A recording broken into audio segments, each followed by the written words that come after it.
Hello, my little dungeon delver babies. Welcome to the very first Bards Banter, as I like to call it. A little back and forth between me and the Dark and Darker community. We go over the, the hot fixes and the patches that Dark and Darker drop, just covering the highlights. If you're invested in the Dark and Darker world at all, then you probably get a lot of this info from someone that does a lot better job at this, like One Peg. I also get my info from him, but I sort of wanted to dip my toes into that pool, so to speak. I want a little bit of that real estate, that free real estate. But anyways, this is just my take on these things, and we could talk about the updates a little bit, where the game's at.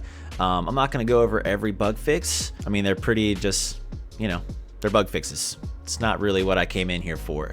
There's some good ones in here.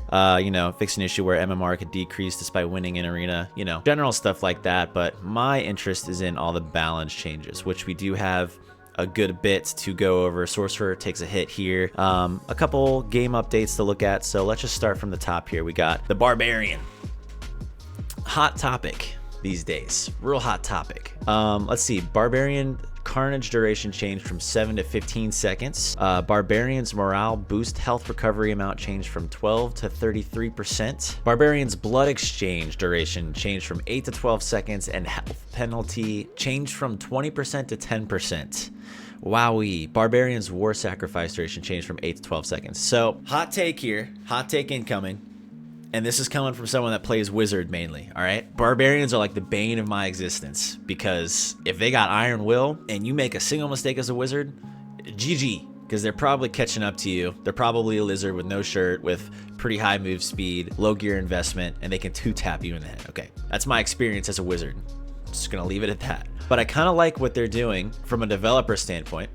I'm not a developer. Taking perks that you don't really see, like Barbarian's Carnage. I couldn't even tell you what that does off the top of my head, because I never see a Barbarian run Carnage. But they're taking perks that are less used and tweaking them to give Barbarian more of a diversity, in the hopes that it takes away from the Barbarian classic like Rage and Achilles Strike, which, there's no nerf to that, so Barbarians are probably still gonna run that, but it's in the right direction. You know what I mean? Like, now this one is pretty crazy. The blood exchange duration is longer, and the health penalty is not as bad. Barbarian Hatchet issue. I think if they just nerfed Hatchet, that would actually be a nice, kind of like how they did with the Chris Dagger for Warlock. Like, they took the Chris Dagger away from Warlock, and that was essentially a nerf to that class. I think you could do the same thing with the Hatchet. I feel like just that some of these numbers are really like a band-aid on one of the bigger issues, which is some of the weapons, and I don't know.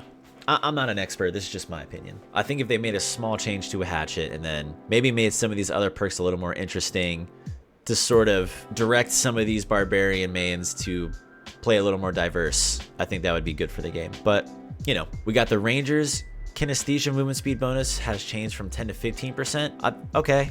I mean, I didn't think this really needed a nerf or buff. I don't main Ranger. I know this is like when you have a bow drawn, you move faster, but I feel like that in itself is not an amazing perk. Like, there's better perks to take over that. So it's got a buff. So, that's what it is. Now, Cleric. Ooh.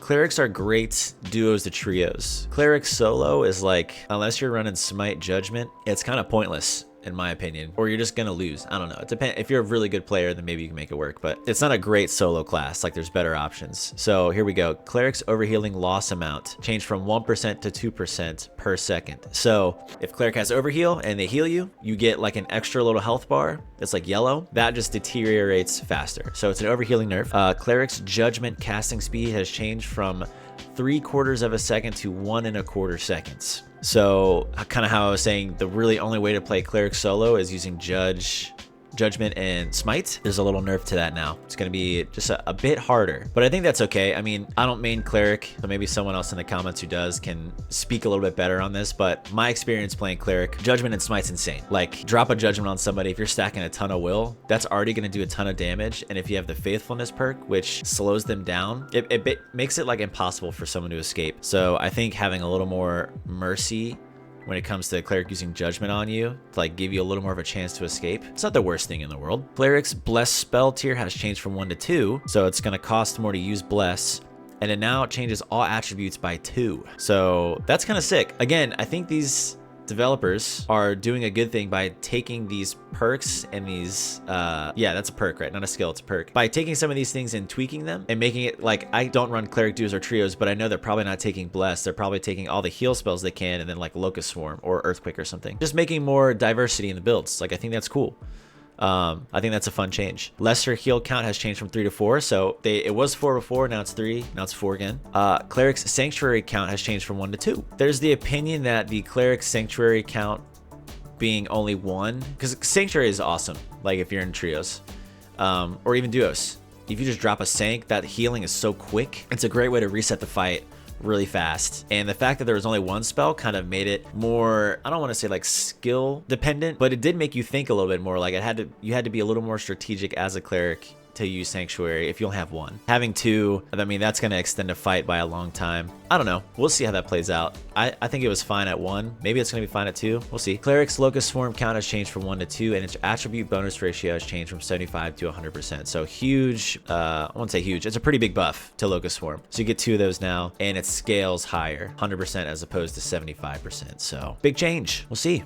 Kind of like a nerf buff to clerics. Druid now has spell memory 2, which is pretty cool. I think these guys need to come in and either change some spells or add a lot of the spells, not just for Druid, but like Wizard, Warlock. Like now that Sorcerer is out, going back to Wizard kind of felt not as good. It felt like a little more stale, and I still play Wizard. Like I've been having a lot of fun with Sorcerer, but I think I always eventually land back on the Wizard class because it's hard and I like the challenge. But I think if they introduce a lot more of that stuff, it would just, I don't know, it keeps the game fresh and makes things fun. But what do I know, dude?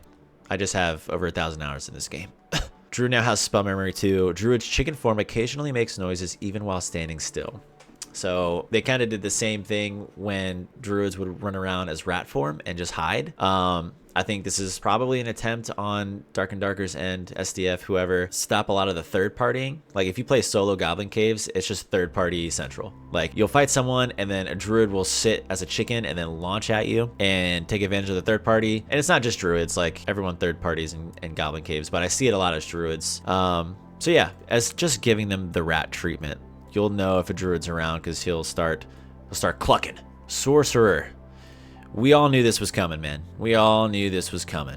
Even after the initial nerf to Sorcerer, which it needed one. Using, I can already see it right here, lightning bolts. You could shoot people through doors with the lightning bolt and it would hold on to them. Like, it was crazy. You could do some nasty stuff. You could shoot lightning bolts through walls. Like, we knew it was going to happen. We knew the change was coming. So let's look. Apex of Sorcery, both bonuses changed from 25% to 50%. So I can't access the game right now because it's in maintenance, but Apex of Sorcery increased your magic damage bonus and I think something else, spellcasting speed. It was something. It's a crazy perk, but it keeps you from moving. So it's like a 99% penalty to your move speed or something. It's crazy. You basically stand still when you cast a spell. So they increased the damage when you have Apex of Sorcery from 25 to 50. So I don't know if I'll still use it.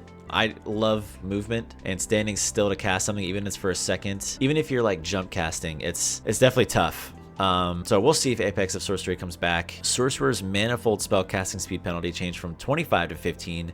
Movement speed bonus penalty changed from 5 to 2.5%. So manifold, your spell cooldown is shorter, so you can use your spells faster, but your spell casting speed gets a 25% penalty and you get a 5% move speed penalty as well. Now with the update, you only get a 15% spell casting speed penalty and you only take a 2.5%. I don't know, in a game where move speed is really important, that they're kind of making manifold, I guess, a little more usable. I still don't know if that's something I would use, but it's good to see that they're tweaking things. I also think Sorcerer needs like way more it needs some more perks and definitely needs some more skills. It'd be cool to see a Sorcerer where you could just use one spell wheel, and so now you don't need the spell combined, like the merge spell perk, which, I mean, that's kind of the whole deal with Sorcerer. But I don't know, again, getting back to that diversity, having one spell wheel and then another skill that does something different, like I don't know, anything, literally anything, just a little more diversity. I know it's a work in progress, so I'm sure they have something cooking, but yeah, it's just cool to see them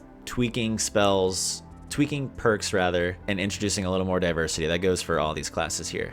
Let's see, the water bolt size changed. Fine, cool, very cool. Sorcerer's Stone Skin physical damage reduction bonus has changed from 15 to 10. The lightning sphere bonus damage has changed from 10 to 5, and its attribute bonus ratio has been changed from 100 to 50. So big Sorcerer nerf to the guys that like to use longsword, pop stone skin, lightning sphere, and then lightning step onto somebody and then just demolish them. Very popular build right now. That took quite a hit. The lightning bolts no longer penetrate obstacles like I was talking about. Lightning bolts could go through a door if someone shut it on you, or if they're going around a pillar, it would still track. Lightning bolt maximum trackable angle changed from 60 to 30. So now you have less of a cone to operate in. So like if you got someone outside your cone, the lightning bolt's not gonna like, is this making sense to you guys when I do this? Is this tracking? You're not gonna be able to just like shoot it to the right of someone and hit it. You know what I mean? It's an angle. The angle changed. It's harder to hit someone with lightning bolt. Lightning bolt damage has also changed. So yeah, again, big nerf to sorcerer. The flamethrower tick interval changed from 0.2 to 0.1. I don't use flamethrower. I haven't seen anyone really use it, but that's cool, I guess. And the electric dash landing damage has changed from 30 to 15. So probably good that some of these things got nerfed. We'll see how that balances out, how usable it is once the game goes live. The Potion of Clarity recovery amount per second changed from 17 to 34. Wow. Make Potion of Clarity a little more usable than campfires now. Potion of Clarity duration for each rarity changed from these numbers to these numbers now. So they last longer. So big buff to Potion of Clarity. Very cool, very cool. Some smaller updates. Change the VFX size of Wizard's Magic Missile and Fireball. I don't know if it's bigger or smaller. I'm excited to see it. I can't imagine the Fireball. I almost want to assume that it makes these smaller, like it makes the fireball smaller and the magic missile bigger. I don't know. It's just a VFX size. I don't think it changes like hitbox or anything. We'll see. And then some smaller other things right here. Change the number of Batwing drops. Change the account tab to not be visible when Twitch drops are not in progress. Improve the UI of the preseason arena. Scroll bar speed in some UI. Improve the confirmation pop-up when completing a quest that includes a reward that is tied to the character. Very cool stuff. Developer comments. The recent wipe added multiple large systems which introduce a lot of smaller bugs and instabilities, meaning, you know, the continuous dungeon, the new classes, the fact that you can just literally, oh, it's ready to play. Nice. The fact that you can literally just go down to Inferno immediately. So like all these things, these guys are saying just introduce some issues that they've had to focus on. So that's what they say right here. They wanted to improve overall stability. We've also had time to digest the new Sorcerer class and the current game state to introduce several balance changes, which we saw. We have been working in the background on improvements to the continuous matchmaking along with augmenting the random dungeon system and should have progress to show you soon. We thank you for your support and see you in the dungeons. Okay, huge. Look at these guys. People do not like Dark and Darker, but they also are addicted to it. Anyways, that's the update. That's the patch. Thanks for sticking around for Bard's Banter. That's what I'm dubbing this. So here's official episode 1. Sorry. Yeah, every time a patch drops, I'll drop a Bard's Banter. We'll discuss it. I'm so curious to hear everyone else's thoughts in the comments. Please drop one. Let me know what you think. W patch or L patch? My opinion? I think it's yeah. I think it's a fine hotfix. They've got changes to the classes. They have fixed a lot of issues, you know, so it's not totally bland. There's some variety here. We knew this was coming. It'd be cool to see some newer stuff. I'm always such a greedy little boy for new content, but so is everybody. I personally just love this game. I want to see it thrive. I am on SDF's side, dude. I want to see this game do super good. So does everyone that is addicted to this, right? We're very passionate about it. Thanks for hanging out. Drop a sub if you want to see more Bard's Banter. Like the video if you enjoy this kind of stuff. It helps me a lot and it's free. And yeah, peace.